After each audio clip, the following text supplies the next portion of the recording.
kami kembali. Yari. Selamat datang di konten spoiler. Jadi kalau kalian gak suka konten beginian, silakan close video ini. Tapi jika anda semua gak masalah di spoiler, siapkan cemilan, pasang posisi rebahan, dan mari kita mulai videonya. Juragan. Di situ sambil memperlihatkan kunci bayangan di tangannya, Suho bilang, "Oke minasan, aku akan memberikan kunci ini untuk mengembalikan ingatan kalian di kehidupan sebelumnya. Apa kalian semua setuju?"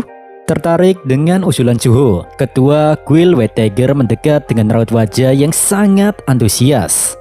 Sedangkan anaknya yaitu Miho, dia mencoba menahan bapaknya karena menurutnya meskipun dunia menjadi aneh setelah bencana besar, tapi sesuatu yang diucapkan oleh Suho itu sungguh tidak masuk akal. Dan baginya ini sangat berbahaya. Kendati demikian, Baekhyunho tak peduli dengan peringatan dari putrinya tersebut. Tanpa pikir panjang, Baekhyunho menepis tangan Miho dan malah meraih tangan Sung Suho. "Aku percaya padanya." Sambil mengatakan kata-kata itu, Baekhyunho tanpa banyak mikir langsung menancapkan kunci bayangan pada tubuhnya. Seketika itu juga, kegelapan berwarna ungu mencuat mengitari Suho dan Yeonho. Tentunya Miho sempat emosi karena bapaknya tak menuruti ucapannya. Dalam benaknya, dia sangat khawatir sesuatu yang buruk akan terjadi. Namun secara mengejutkan, tubuh Baekhyunho malah bergetar hebat dan air matanya mengucur. "Rasanya sangat aneh. Siapa sangka kenangan yang hilang bisa terasa sangat ini," ucap Yeonho. Sementara itu Pak Choi dan Lim cuma terdiam mendengar ucapan Yeonho. Sedangkan Miho yang tak terlalu memahami situasi ini, dia mendekati Suho dan memintanya untuk memberikan kunci bayangan itu padanya juga, agar dirinya bisa mengetahui apa yang dirasakan bapaknya. Masih dia mengamati, Tiel bergumam, "Ini sangat merepotkan. Aku juga baru tahu dunia ini telah di-reset. Namun yang pasti, kunci itu tak akan merespon apapun padaku karena aku bukan bagian dari dunia ini. Dan jika itu sampai terjadi, akulah orang yang paling dulu dicurigai. Sial, apa yang harus kulakukan? Haruskah aku menggunakan pengikut yang sudah kukumpulkan untuk memulai perang?" Namun, meski sudah ada ribuan pengikut, kurasa itu hanya akan berakhir sia-sia karena kekuatanku juga belum sepenuhnya pulih. Sial, aku harus segera mengambil keputusan. Di saat Tiel bingung dengan situasi yang tengah berlangsung, tiba-tiba Miho mengatakan kalau dia tak mengingat apapun meski kunci bayangan itu sudah digunakan padanya. Spontan, hal itu membuat Tiel terkejut. Dari tatapan matanya kita bisa menilai si Tiel atau Pak Dojin ini telah menemukan harapan dari kebuntuannya. Di situ sambil menggaruk-garuk kepalanya, Suho sedikit heran kenapa Miho tak dapat mengingat kejadian di masa lalu. Menjelaskan hal ini, Beru pun keluar dan memberitahu Suho bahwa ada beberapa orang yang memang tak memiliki ingatan sebelum dunia di-reset. Alih-alih mendengarkan penjelasan dari Beru, Miho malah merostingnya. Serangga aneh apa tuh man? Kok kelihatannya lemah ya? Tentunya Beru spontan emosi dong mendengar ucapan itu. "Siapa yang kau panggil lemah? Anak kurang ajar, kau itu layak untuk dipukul." Melerai perdebatan itu, Suho lantas meminta Beru menjelaskan apa yang dia ketahui. Dan kemudian Beru menceritakan semua, di mana 20 tahun yang lalu adalah titik awal setelah dunia di-reset. Kala itu bumi masih damai bre, nggak ada DPR ataupun Son Horek. Meski begitu, di bumi ini masih terkandung sedikit mana yang mengakibatkan perubahan tatanan takdir. Dengan menyimpulkan hal itu, Beru yakin Miho belum lahir sebelum dunia di-reset. Jadi otomatis beliau tak memiliki ingatan untuk dipulihkan. Mendengar itu, Miho tertegun. Dia tak menyangka dengan fakta tersebut. Di sisi yang lain, seolah tak menghiraukan ucapan Beru dan reaksi Miho, MC kita lebih terkejut dengan fenomena di depan matanya, di mana kunci bayangan juga tak merespon apapun pada Tiel. Dengan sedikit lengkung senyumnya, Pak Dojin atau Tiel bilang, "Maaf ya Suho, aku tak mengingat apapun tuh." Sontak tanggapan Suho langsung lemas. Dia tak mengira bahwa Hunter Pak Dojin belum lahir saat dunia belum di-reset. Setelah mengatakan itu, Hunter Pak Dojin memalingkan mukanya sedangkan Miho jadi heboh sendiri. Dia terus menanyakan kenapa dirinya gak ada di dunia sebelumnya. Emang lucu bocil satu ini. Orang di dunia sebelumnya Yunho belum nikah, kocak. Di tengah suasana hangat ini, Jinchul perlahan berjalan mendekati Suho. Dia bilang, bukankah ini hal yang luar biasa? Inilah kedamaian yang Hunter Sung Jinwo pilih. Banyak nyawa yang bahkan tidak terlahir di dunia sebelumnya, kini hidup bahagia di dunia saat ini. Beliau, Hunter Sung Jinwo, memang pahlawan sejati.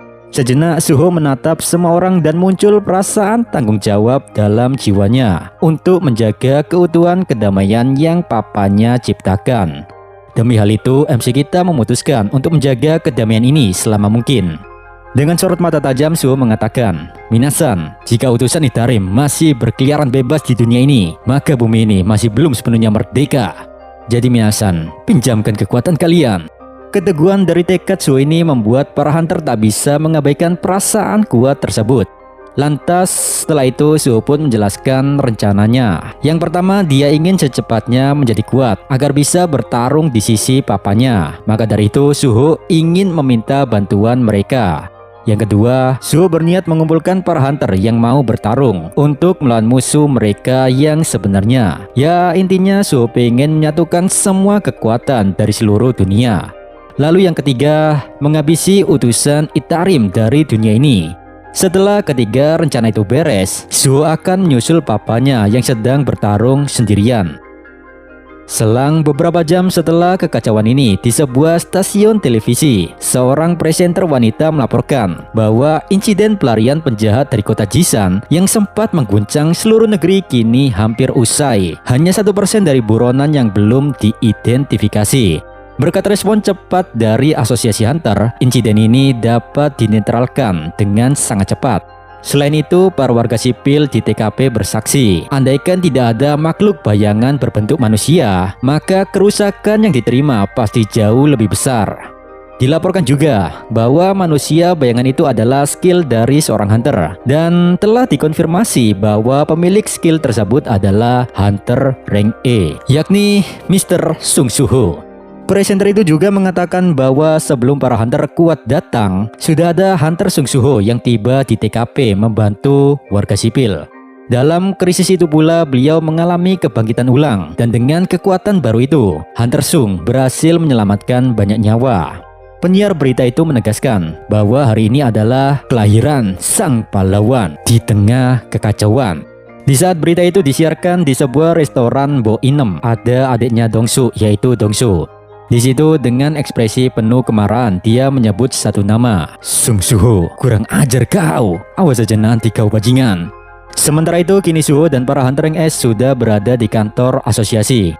Dengan tatapan bingung Suho bertanya, apa maksudnya ini? Kebangkitan ulang, berita palsu macam apa nih? Jinchul menjawab, gini nak Suho, kami sudah mendiskusikan hal ini dengan media. Kami mengatakan kepada mereka bahwa memang kasus kebangkitan ulang itu sangat langka, tapi hal itu juga bukanlah sesuatu yang mustahil terjadi di dunia ini. Dengan informasi yang kami berikan, para pihak media pun menerimanya. Di tengah perbincangan itu, Suho nyeletuk bre, kalau dia nggak ada rencana untuk bersembunyi lagi.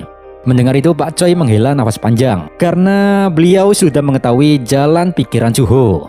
Pak Choi menjelaskan kepada MC kita, andaikan Suho mengumumkan kepada publik bahwa dirinya adalah hunter yang dapat berkembang, maka hal itu hanya akan membuat kericuan di masyarakat, yang pada akhirnya bukan pujian atau sanjungan yang Suho dapatkan, melainkan tebaran kebencian dan cacian dari hunter selain di ruangan ini. Karena kebanyakan sibre, orang-orang tuh iri dengan keistimewaan Suho sebagai seorang irregular. Bukan munafik atau gimana, tapi memang sifat manusia begitulah adanya. Membayangkan apa yang diucapkan Pak Choi, Suho merasa sedikit ketakutan dengan apa yang akan terjadi. Sembari menengguk kopi hitam kupu-kupu, Pak Choi bilang, nak Suho, tekad saja tak akan cukup jika kau ingin mengumpulkan kekuatan semua hunter dari seluruh dunia untuk melawan Itarim. Hal pertama yang perlu diperhatikan adalah citramu di mata publik. Lalu selanjutnya, pikirkan soal bagaimana caramu membimbing hati orang-orang ke arah yang kau inginkan. Terdiam termangu dalam sibuknya pikiran, Suho bergumam, memang benar sih apa yang diucapkan Pak Choi. Bahkan aku tak bisa membantah hal itu. Kuat dan tekad saja tak akan cukup. Sial, aku tak bisa melakukan ini sendirian. Aku membutuhkan kekuatan. Lantas, dengan tatapan penuh tanya, Suho bilang, "Pak Choi, kau memberikanku saran yang demikian. Apa itu berarti kau berniat membantuku?" Sebelum Pak Choi menjawab pertanyaan itu, Hunter Baek Hyun-ho tiba-tiba menggebrak meja. "Tak usah ditanya lagi, kau itu cucu dari Kapten Chung Il-wan dan putra dari Hunter Sung Jin-woo, sang penyelamat umat manusia. Tapi lebih dari itu, semua tindakanmu sudah menggerakkan hatiku, Nak Suho. Kuil White Tiger akan mendukungmu," ucap Yeon-ho. Lalu Pak Choi pun ikut-ikutan. "Aku tak tahu sekuat apa si Itarim yang dapat membuat Hunter Sung Jin-woo kesulitan. Aku juga tak yakin seberapa bergunanya bantuanku. Tapi yang pasti, aku tak bisa tinggal diam menyaksikan bumi dihancurkan. Kuil kami juga akan bekerja sama denganmu, Nak Suho." Dengan ini, dua Hunter Rank S pemilik kuil telah menunjukkan ketersediaannya dalam membantu Suho. Tapi yang menjadi misteri adalah apakah bapaknya Mia Mobile Legend yaitu Hunter Lim juga berpikir demikian? Itulah yang membuat ketua asosiasi tak tenang. Apalagi si Lim ini mukanya dari tadi masih cemberut mulu bre. Gak berselang lama, Hunter Lim mulai membuka mulutnya dan bertanya, "Suho, apa benar kau yang telah menghabisi Lee Min Sung?" Mendengar kata-kata dari mulut Hunter gondrong itu, Baek Hyun-ho langsung membentaknya. Kendati demikian, Suho dengan spontan menjawab pertanyaan itu bahwa memang dialah pelakunya. Seolah tak menghiraukan teriakan Yeon-ho, Hunter Lim melanjutkan pertanyaan kedua. "Bagaimana pendapatmu tentang Lee Min Sung saat itu?" Suho menjawab, "Menurut penilaianku, Lee Min Sung terlihat seperti pecandu yang sudah tak terselamatkan. Apalagi utusan Itarim juga telah mengendalikan tubuhnya." Hunter Lim bertanya kembali untuk yang ketiga kalinya, "Mengapa kau tetap mendekati Lee Min Sung?" Suho membalas, "Aku sudah memastikan sendiri dengan mata kepalaku bahwa Min Sung bekerja sama dengan utusan Itarim. Maka dari itu, aku mencoba mencari informasi darinya." Di sisi yang lain, makin ngelantur saja obrolan ini. Lim mempertanyakan kenapa Lee Min Sung bisa sampai bekerja sama dengan utusan Itarim. Tentunya Suho spontan menjawab, "Gak tahu lah bre, gak jelas emang." Pertanyaan si gondrong. Ya sebenarnya Lim itu tahu bre kalau Sung Suho tak bersalah dalam insiden ini. Dia juga bingung kenapa mulutnya bertanya hal sebodoh itu. Di saat Hunter gondrong ini terdiam termangu, tiba-tiba Suho memecah keheningan kepala Lim Tae-gyu dengan perkataan, "Lim-san, apa kau penasaran apa yang terjadi pada Lee Min Sung sebelum tewas?" Saat itu, yang kulihat dia tersenyum hingga akhir hayatnya. Tersentak oleh ucapan pemuda di hadapannya, Lim terlihat menunjukkan keingintahuannya lebih dalam. Lantas, Suho pun menjelaskan lebih lanjut bahwa dia sendiri nggak terlalu mengerti kenapa Min Sung memasang wajah seperti itu. Entah itu ekspresi karena merasa puas, ataukah karena Min Sung sudah pasrah akan segala hal. Yang pasti senyuman itu tidak membawa apapun selain kepedihan. Suho meyakini sampai akhir hayatnya Lee Min Sung tak pernah kehilangan jati dirinya, dan hal itu membekas dalam lubuk hati MC kita sampai sekarang. Tersentuh oleh pengakuan Suho, Hunter gondrong ini tak bisa menyembunyikan perasaan yang sebenarnya. Dia pun menarik nafas dalam-dalam lalu hembuskan bau samsu. Lim kemudian bilang, "Lee Min Sung, bocah kurang ajar itu." Oke. Kalau begitu, Kuil Reaper juga akan membantumu, Nak Suho." Lega tidak ada perseteruan di ruangan ini, ketua asosiasi bergumam. Dengan ini, 3 kuil besar sudah sepakat bekerja sama. Memang ya, kepolosan dan kejujuran anak ini dapat menggerakkan setiap hati orang-orang.